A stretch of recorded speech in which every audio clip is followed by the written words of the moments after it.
Good morning, y'all. I'm going to do an overview of the daylilies. I was going to just take some pictures, but there's just so many blooming that I think y'all need to see them. And I tried to pick off most of the dead ones before I got out here, but there's still a few. Okay, we're going to start in this little flower bed.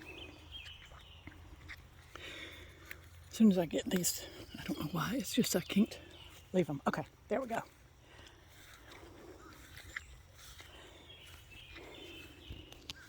I'll just let y'all look. They're just beautiful. This is a real old heirloom that came out of the edge of the woods on this property. And I just love it because it's whoever built this house, they planted it. And I like the history of that. There's a pretty red one back there. This one was my mama's seedling. It's really been blooming a lot. Really pretty. This is one of my very favorites. I love this dark color. It's got plenty of buds on it, which, yay. And back here, let's see if I can.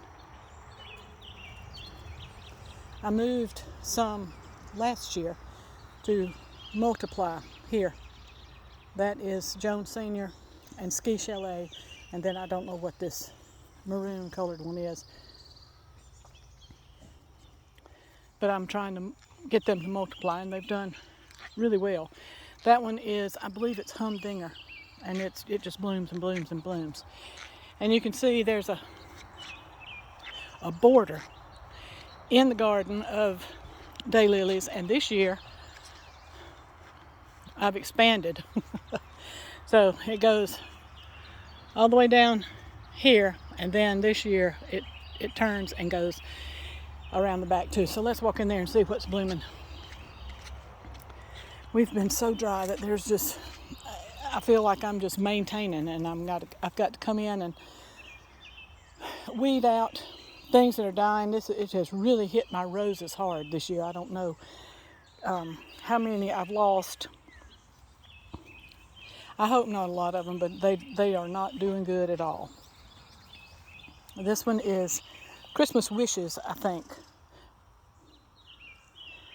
When my daddy was getting rid of his house and moving into assisted living, he sat on his little walker out in the backyard with me, and Brian and I dug daylilies and put them in grocery sacks.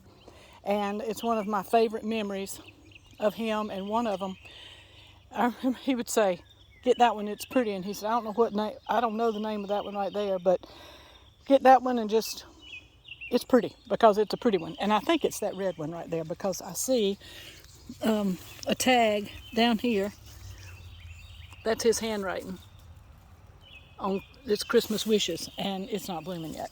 So that's the one that he told me, this red one that he told me, he said, that's just a pretty one. So that's the name of it, that's a pretty one. Anyway, we have tuberoses coming up back here. Woo, they're crowded. Anyway, here's the garden, and it just looks rough this year. Not very refined. Weather has just, that's my seedling right there. Really orange one. This one is one of my favorites. I love this color. It's a terracotta color, and that's a color that I use a lot in the house in decorating. This one is, I've just named that Ellistonia because Kathy Hicks gave me that one. It came from my grandmother's yard. So I'm thrilled to have that one. And the herbs are doing good. The tomatoes are doing good right here for the most part. And here's a few more. There's nasturtium. And then we have the lemon verbena and another nasturtium, and you can see it's the color of the daylilies. I think I have my colors are usually very similar. So I have that color memory. My daddy used to compliment me on that, saying that my mama had it, that I can see a color and then match it from my memory. Anyway, there's a nice red one. I don't remember the name. And the Kentucky Wonder pole beans back there are starting to climb. There's the dahlia, and you can see back here we've got beans going, cucumbers, and always a helper. The tomatoes are, they're looking good. There's one right here that leaves started wilting on it, and instead of pulling it up this year, I cut off the leaves, and so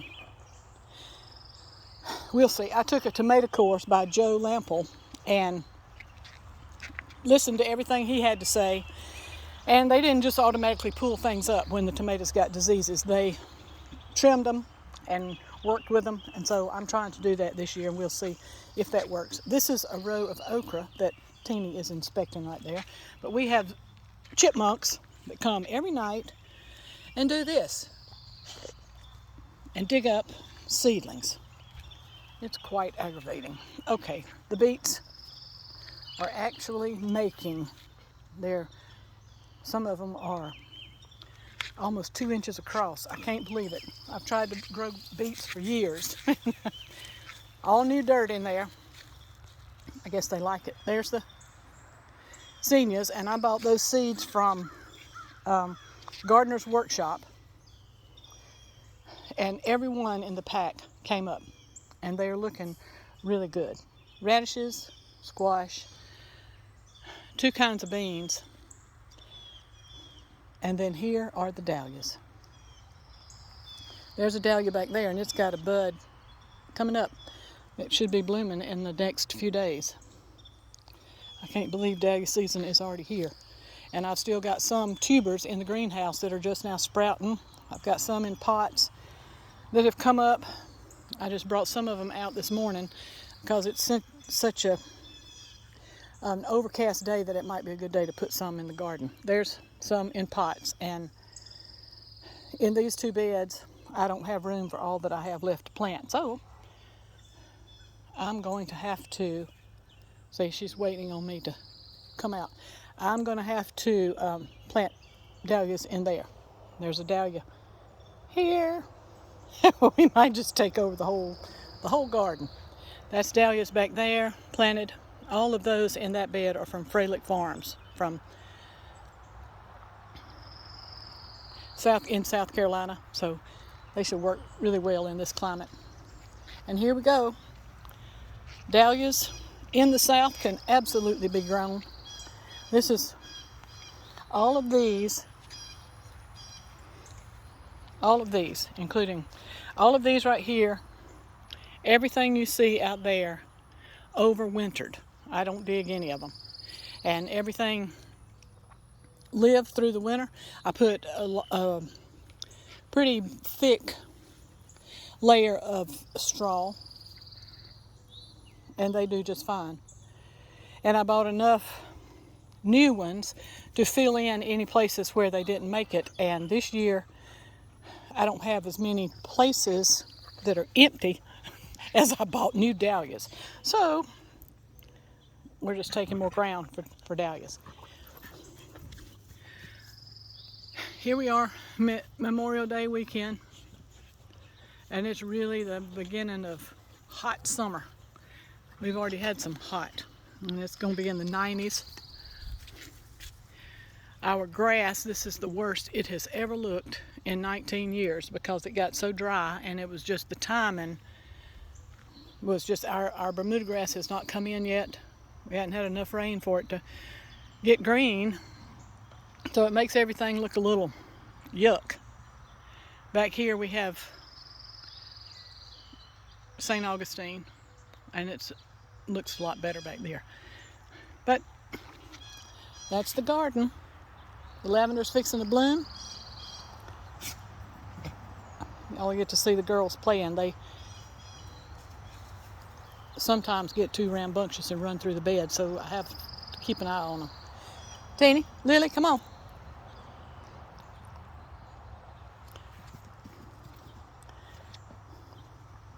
Well, there's them. Y'all come here. Teeny's still that puppy. So that's us. today.